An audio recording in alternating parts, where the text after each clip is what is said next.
Salamlar, hər vaxtınız xeyir əzizlərim, hər birinizi xoş gördük kanalımızda. Bugün salamlarımızı göndərəcək kimlərə?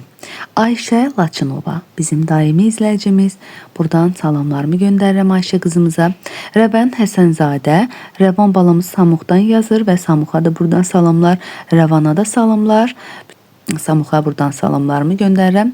Aysel Baxışova, salamlarımı göndərirəm. Nəsibə salamlar qızım. Süleymanova Məryəm qızımıza salamlar. Qəhrəmanova Firuzə qızımıza salamlar. Ruqiyyəyə salamlar.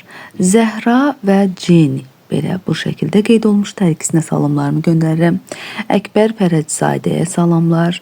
Qurban Gülnarə qızımıza salamlar. Siyarə Salihzadə qızımıza salamlar. Səmədzadə Zəhra balamıza salamlar. Həmzəyeva Nuray qızımıza. Nuray, sənə buradan xüsusi sevgilərimi göndərirəm. Çox gözəl sözlər qeyd edirsiniz. 8 Mart'a görə məni təbrik edən bir neçə sayda uşaqlar var idi. Hər birinə təşəkkürümü bildirirəm. Buradan bütün qadın izləyicimizə, bütün qızlarımıza salamlarımı göndərirəm və təbriklərimi təbii ki göndərirəm 8 Mart münasibətilə. Ve bütün izləyicilərimi, abunəçilərimi bugün Yel Çərşənbəsidir və Çərşənbə münasibətilə də təbrik edirəm. Sevgilərimi göndərirəm buradan. Xeyirli gəlsin bütün çərşənbələrimiz, bütün bayramlarımız xeyirli gəlsin inşallah. Həmzəyeva Nuray qızımıza salamlar. Aygül İsmailzadə balamıza salamlar və Fuad Hüseynquliyev balamıza salamlar. Bir də Fərdə qızıma salamlar olsun. Bəzi uşaqların adları indilərdə qeyd olunur. Yəni indiyəcən oxumamışam, bəlkə də çoxdan abunədilər bizlərə və yenə də hər birinə salamlar. Bir də Yusif Mirzəyevin adını qeyd etməsəm də daimi izləyicimdir və sevilən izləyicimdir, abunəçimdir. Mən ona salamlarımı xüsusi göndərirəm. Gəlin keçək dərsimizə. Artıq xeyli dərs keçmişik, xeyli bölmə geridə qalıb. Bugün yeni bir bölmə, iqlim bölməsinə keçirik. Təbii mənzərəsinə görə məkan necə fərqlənir bölməsi. Burada iqlimin müxtəlifliyini göstərir. Gördüyünüz kimi iynə yarpaqlı ağaclardır. Şam ağaclarından ibarət soyuq iqlimə malik təbii zonadır. Digər isə səhradır. Qum topaları, hava çox isti və quraq ərazidir. Dərsimiz məkanda iqlim 5.1 olacaq uşaqlar və səhifəmiz 28-29. Deməli, dünyada qeyri-adi hava şəraitinə görə fərqlənən ərazilər çoxdur. Rusiyanın Saxa Respublikasında yerləşən Oymyakon belə ərazilərdən biridir. Bu ərazi İndigirka çayı boyunca yerləşən təqribən 500 nəfər əhalisi olan yaşayış məntəqəsidir.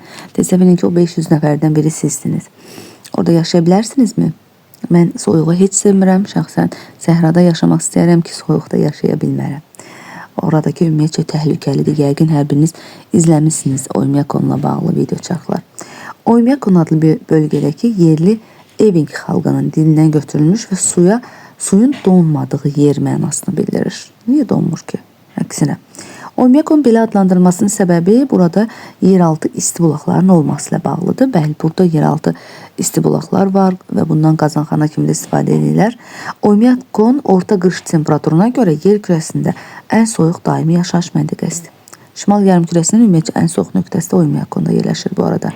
Oymyakon orta qış temperaturuna görə yer kürəsinin ən soyuq daimi yaşayış məskənidir. Soyuq hava şəraiti insanların gündəlik iş həyatına təsir göstərir. Belə ki, onlar 2 həftə işləyir, 2 həftə istirahət edirlər. Nə gözəl. Oymyakonun qızıl və almaz kimi zəngin edir. Bəli, Rusiya buradan qızıl və almaz ümumiyyətcə dünyada fərqlənir. Çox məşhurdur o barədə.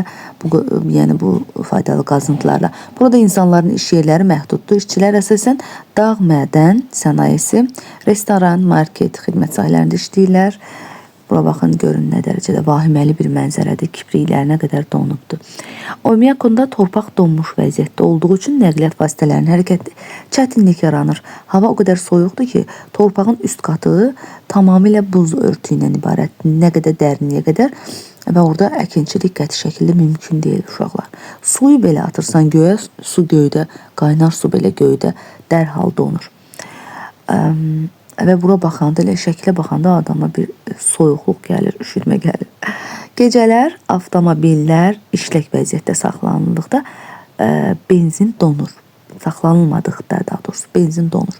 Bəli, orada avtomobillər işlək vəziyyətdə saxlayırlar, yoxsa əgər avtomobil sönülü qoysalar, bir də gedir yayda bir neçə gün, bir aya yaxın hardasa temperatur müsbət olur. Orada da o vaxtlar ancaq benzinin donu açıla bilər. Düşünün də, yəni bir dəfə ki söndürdünüz, bir səhv etdiniz, bir də getdi, gələn fəsil siz avtomobilinizi istifadə edə bilərsiniz. Bununla bağlı mən videolara baxmışam və bu barədə ətraflı çox gözəl məlumatlar verilir. Çalışın, siz də baxın.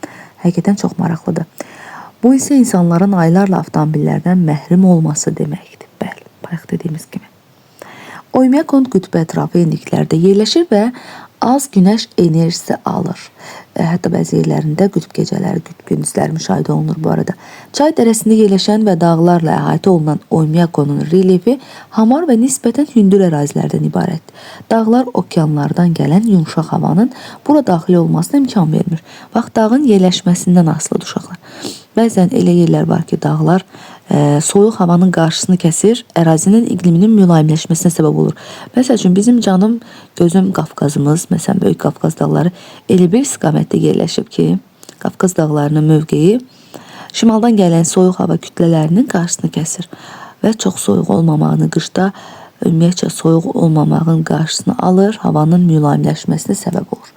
Burada isə dağlar elə bir mövqeydədir ki, ərazinin daha da soyur. Deməli, qütb ətrafı enliklərdə yerləşir, az günəş enerjisi aldı dedik. Çay dərələrində yerləşən və dağlarla əhatə olunan Oymyakon relyefi hamar, nisbətən hündür ərazilərdən ibarətdir. Deməli, dağlar okeanlardan gələn yumşaq havanın bura daxil olmasına imkan vermir. Bu isə havanın temperaturunun kəskin aşağı düşməsinə səbəb olur. Beləliklə, soyuq iqlim yaranır. Bu ərazi mülayim iqlim quşağına düşsə də uşaqlar, kontinentallığın olmağının səbəbi odur ki, okeanlardan gələn mülayim hava kütləsi bu əraziyə daxil ola bilmir. Hər tərəfdən çox qurudur da, yəni quraqla əhatə olunur materiklərlə. Yanvar ayının orta temperaturu -50 dərəcə qədər aşağı düşür, hətta ondan da aşağı düşür. Dünya üzrə şimal yarımkürəsinin ən aşağı temperaturu -71,2 Oymyakonda qeyd alınmışdır, hətta 72 verilirdi əvvəlki kitablarda. Yay ayları qısa və sərindir. Ən isti ay olan iyul ayı, iyulun orta temperaturu 15-20 dərəcə arasında dəyişir. Baxın, bu şəkildə təsəvvür ki, çöldə isti suyu göyə atırlar. Bax, bu şəkildə donur, yerə buz parçaları şəklində düşür. Bu da iqlim diaqram xəritəsidir. İqlim diaqramıdır daha doğrusu. Gördüyünüz kimi iyun ayının temperaturu qırmızı rəngdədir, yəni müsbətdir. 15-20 dərəcə arası. Ondan aşağıda ümumiyyətcə qış aylarında, digər fəsillərdə havanın temperaturu mənfidir. Yağıntılar da iyun ilə avqust aylarına düşür, çünki burada qış aylarında hər yer don vəziyyətdədir, yağıntı düşmə imkansızdır. Bölgənin bütün qeyri-adi xüsusiyyətləri daha çox onun sərt iqlimi ilə bağlıdır. Yəni, qısacası yaşayış üçün əlverişli deyil. Qəti şəkildə burada yaşamağı düşünməyin. İnanmıram ki, yəni biz isti əraziyə öyrəşmiş xalqlarıq. Çox soyuqda yaşamaq doğrudan həqiqətən çətin olar bu ərazidə. Ona görə də cəmi 500 əhalisi var, o da yakutlardır. Onlar da artıq öyrənmiş insanlardır, bu şəkildə yaşamağa öyrənmiş insanlardır. Düşünün, yakutları səhrada yaşatmağa məcbur eləsələr necə olar? Çox maraqlıdır. Orada yaşaya bilərlərmi? Sizcə? Gəlin dərsimizin izahına keçək. A xəritəsinə və B şəklinə görə sualları cavablandırın. Oymyakon hansı qitə və yarımkürədə yerləşir? Bayaq dediyimiz kimi, deməli, orada xəritə göstərilmişdi, bəli. Oymyakon Asiya qitəsində yerləşir, şimal və şərq yarımkürəsində Rusiyanın ərazisində yerləşir özdə. B şəklinə verilən obyektin əhəmiyyəti nədir? Planetimizdə insanların məskunlaşdığı ərazilər arasında ən soyuq yer Oymyakon, Yakut kəndi bütün dünyada tanınır. Son 15 ildə soyuq qütbdəki bu kiçik yaşayış məntəqəsi 70-dən çox ölkədə minlərlə turist ziyarət edib bu əraziyə. Onların buraya axını qış aylarında baş verir. Yəni, xüsusilə qış aylarında gəlməyinin səbəbi odur ki, ən maraqlı hadisələr məhz qış ayında olur, ən soyuq temperatur. Bu zaman temperatur -60 dərəcə və ya daha az ola bilər. Turizm agentləri iyulun ortalarından etibarən səyahətçilərdən və ya xarici ölkələrdəki iri turizm şirkətlərindən bu unikal yerə baş çəkmək üçün müraciətlər qəbul etməyə başlayır. Bunları siz yazmasanız da olar. O qədər uzun uzadı, yəni yazmağa ehtiyac yoxdur. Qısaltmış formada özünüz yaza bilərsiniz uşaqlar. Oymyakonun təbiəti hansı xüsusiyyətlərə görə fərqlənir? Əlbəttə ki, soyuq temperaturla fərqlənir. Şimalda indiyə qədər müşahidə olunmuş ən aşağı temperatur da məhz buradadır, -71. C şəklinə əsasən sualları cavablandırın. Şəkildə nə təsvir edilmişdir uşaqlar? Şəkildə açıq havada üz nahiyəsi buz bağlayan qadın, hətta kiprikləri buz bağlayan qadın. Özünüzdən əlavə sözləri yaza bilərsiniz. Şəkildə nə təsvir olunub onu yazacaqsınız. Və lövhədə -63 dərəcə temperatur, insanlar buz bağlamış yollar və marşrut gözləyən adam təsvir edilmişdir. Şəkildə nə görürsünüzsə onu yazacaqsınız. Çətin bir sual deyil. Şəhərin hava şəraiti haqqında nə deyə bilərsiniz? Şəhərdə qış aylarında temperatur həddindən artıq aşağı olur. Yağıntılar əsasən yay aylarında düşür və qar şəklində düşür deyə bilərsiniz. Oymyakonun iqliminin soyuq olmasının səbəbi nədir? Bayaqlarda dedik. Qütb ətrafı enliklərdə yerləşir, az istilik alır. Çay dərəsində yerləşdiyi üçün relyef hamar düzənlikdir və nisbətən hündür ərazilərdən ibarətdir.